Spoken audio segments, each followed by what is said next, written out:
ക്ഷേത്രത്തിൽ നിന്ന് കിട്ടുന്ന പ്രസാദം വീട്ടിൽ സൂക്ഷിക്കാമോ എന്ന് ചോദിക്കുന്ന ആളുകളുണ്ട്. സൂക്ഷിക്കുന്നത് കൊണ്ട് ഒരു കുഴപ്പവുമില്ല. പക്ഷേ നമ്മുടെ ആ കൂട്ടത്തിൽ പുഷ്പം കിട്ടുകയാണ് എങ്കിൽ അത് നമുക്ക് വീട്ടിൽ കൊണ്ടുവന്ന് ഒരു ദിവസമൊക്കെ നമ്മുടെ പൂജാമുറിയിൽ വെക്കുന്നത് നല്ലതാണ്. ശേഷം അത് വാടിക്കഴിഞ്ഞ് കഴിയുമ്പോൾ അല്ലെങ്കിൽ ഉണങ്ങിയൊക്കെ തുടങ്ങുമ്പോൾ അത് നമ്മുടെ വീട്ടിൽ വെക്കേണ്ട ആവശ്യമില്ല. അത് നമുക്ക് ചെടിയിൽ നമ്മൾ ചവിട്ടില്ലാത്ത ശുദ്ധമായിട്ടുള്ള ചെടിയൊക്കെ ഉണ്ടല്ലോ, അങ്ങനെയുള്ള ചെടിയിലെ ചോട്ടിൽ നമുക്കത് കളയാം. അതല്ലാന്നാണെങ്കിൽ നമുക്ക് ഒഴുക്കുള്ള വെള്ളമുണ്ടെങ്കിൽ അവിടെ കൊണ്ടുപോയി അത് കളയേണ്ടതായിട്ടുണ്ട്. ചവിട്ടുന്ന സ്ഥലത്തൊന്നും അത് ഇടാൻ പാടില്ല കേട്ടോ. അതേപോലെ പ്രസാദം നമ്മൾ പൂജാമുറിയിൽ തന്നെ സൂക്ഷിക്കാൻ വേണ്ടിയിട്ട് നോക്കുക.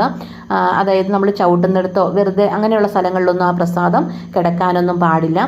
കുളിയൊക്കെ കഴിഞ്ഞ് കഴിയുമ്പോൾ എല്ലാ ദിവസവും ആ ഒരു ചന്ദനവും കുങ്കുമവും ഒക്കെ തൊടുന്നത് വളരെ ശ്രേഷ്ഠമാണ്. നമ്മളത് അശുദ്ധമാകാതെ നമ്മൾ ചവിട്ടാതെയും അതുപോലെ അഴുക്കുള്ള സ്ഥലങ്ങളിൽ ഇടാതെയും ഒക്കെ ഒന്ന് സൂക്ഷിച്ചാൽ മതിയാകും. ഇനി അതും നമുക്ക് കളയേണ്ട സമയമാകുമ്പോൾ ഒഴുക്കി കളയുകയോ ചെടിയുടെ ചോട്ടിൽ കളയുകയോ ഒക്കെ ചെയ്യാവുന്നതാണ്.